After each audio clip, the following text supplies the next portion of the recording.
ناد علی وہ دعا ہے جو نبی کریم صلی اللہ علیہ وسلم نے خیبر کے مقام پر تب کی جب 40 دن ہر کوئی خود اپنے ہنر کو اپنے آپ کو آزماتا ہوا سب جاتے تھے، لیکن سامنے مرحب کھڑا ہوتا تھا اور مرحب کو دیکھ کے پھر واپس آ جاتے تھے۔ پھر نبی کریم صلی اللہ علیہ وسلم نے بولا کہ میں علم اس کو دوں گا جو اللہ کے نبی کا دوست ہوگا، اور اس کو وہ بھی، اور بالکل ایسی ہی چیزیں وائس ورسا۔ میں خیر کیونکہ میں اتنی ایکسائٹڈ ہو چکی ہوں کہ میں آپ کو بتا نہیں سکتی۔ میں آؤں گی علامہ صاحب، آپ جو بات چھوڑی تھی اس کو پیچھے سے شروع کیجیے گا ذرا۔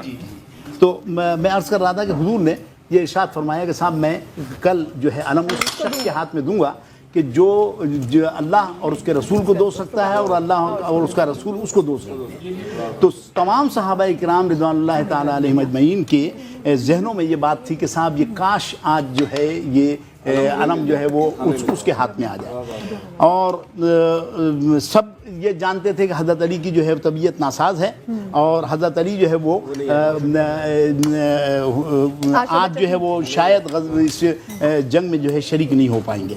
تو حضور نبی اکرم صلی اللہ تعالیٰ علیہ وسلم نے اس وقت یہ جملے ارشاد فرمائے کہ ناد علیم مظہر العجائب تجدہ عونا لک فی النوائب کل ہم و غم سینجلی بولایتک یا علیو یا علیو یا علیو۔ واہ واہ، ایک بار پھر پڑھیے ذرا، یہ پھر پڑھیے ذرا، ایک بار پھر پڑھیے ذرا۔ پڑھ لے جن کو آتی ہے۔ ناد علیم مظہر العجائب تجدہ عونا لک فی النوائب کل ہم و غم سینجلی بولایتک یا علیو یا علیو یا علیو۔ اب بہت سے لوگ ہیں، اچھا بہت سے لوگ ہیں کہ وہ اس کے اندر کچھ اضافات کرتے ہیں، کہتے ہیں کہ صاحب ناد علی میں یہ ایک اضافہ کہ ناد علیم مظہر العجائب تجدہ عونا لک فی النوائب کل ہم و غم سینجلی بجلالتک یا اللہ یا اللہ یا اللہ بنبوتک یا محمد یا محمد یا محمد اور بولایتک یا علیو یا علی۔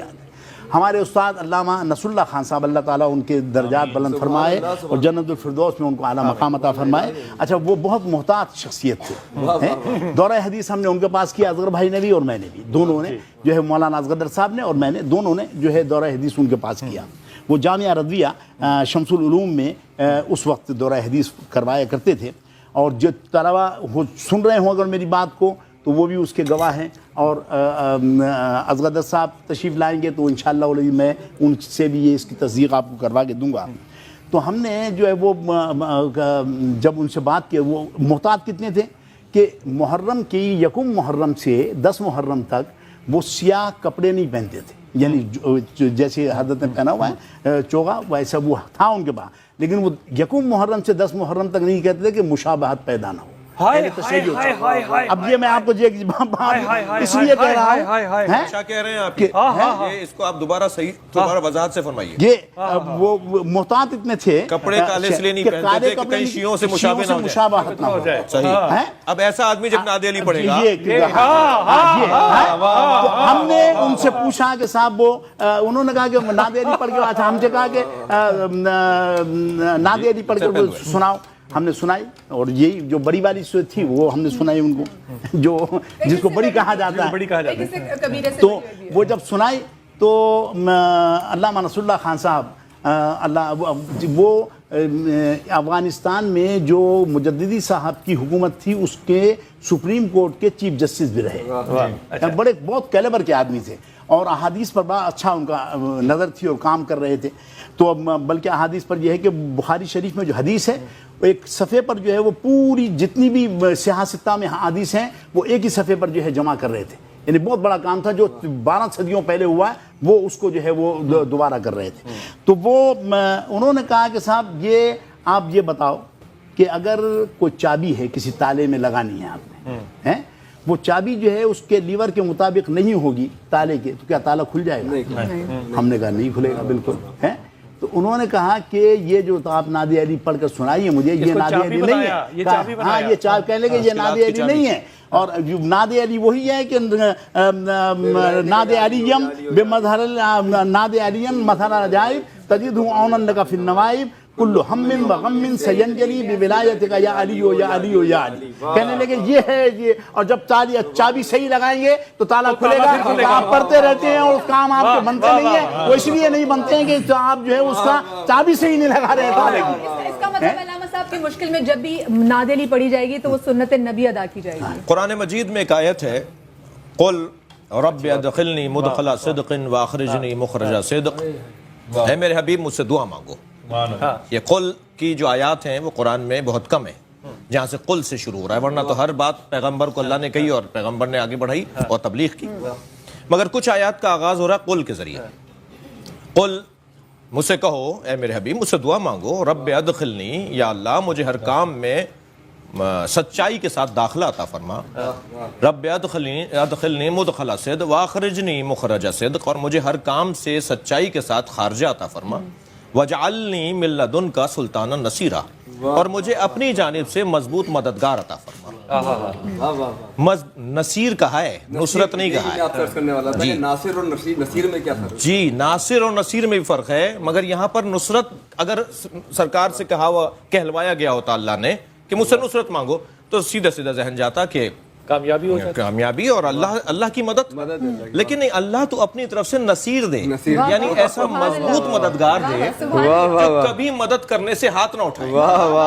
ناصر کبھی مدد کرتا ہے، کبھی کہہ دیتا ہے مجھ سے نہیں ہو رہا، لیکن نصیر اسے کہتے ہیں جو ہر حال میں مدد کرے. تو جس نبی کا سایہ نہیں تھا اس نبی کے سایہ کو علی کہتے ہیں. کبھی سرکار کا ساتھ نہیں چھوڑا. اور ایک جگہ جیسے حکیم صاحب فرما رہے تھے، ایک جگہ جنگ تبوک کے موقع پر اگر حضرت نے فرمایا کہ تم رک جاؤ میں چلا جاتا ہوں، تو آپ نے فرمایا کیا تمہیں یہ پسند نہیں ہے کہ اب اگر یہ چھوڑ کر بھی جا رہے ہیں تو وہ فضیلت دے رہے ہیں جو کوئی شریک نہیں. جی ہاں، اور وہ یہ کہ تمہاری نسبت میرے ساتھ ایسے جیسے ہارون اور موسیٰ. نصیر یعنی مددگار. اب قرآن کی روح سے مولا علی سے مدد مانگنا، جب پیغمبر کو مددگار اللہ دے رہا ہے تو ہم اگر سنت پیغمبر پہ عمل کر کے مدد مانگ رہے ہوں تو یہ عین توحید ہے. واہ واہ سبحان اللہ. میں یہاں پہ بریک لینے جا رہی ہوں، جب بریک سے واپس آئیں گے تو یہ بھی ضرور پوچھنا چاہیں گے کہ خیبر کے جب واقعہ ہوا تھا تو حضرت علی وہاں پہ نہیں تھے، وہ کسی اور جگہ پہ تھے، اور جس طرح وہ پہنچے وہ پوچھیں گے راما صاحب سے. کہیں میں جائے گا بریک کے بعد پوچھتے ہیں.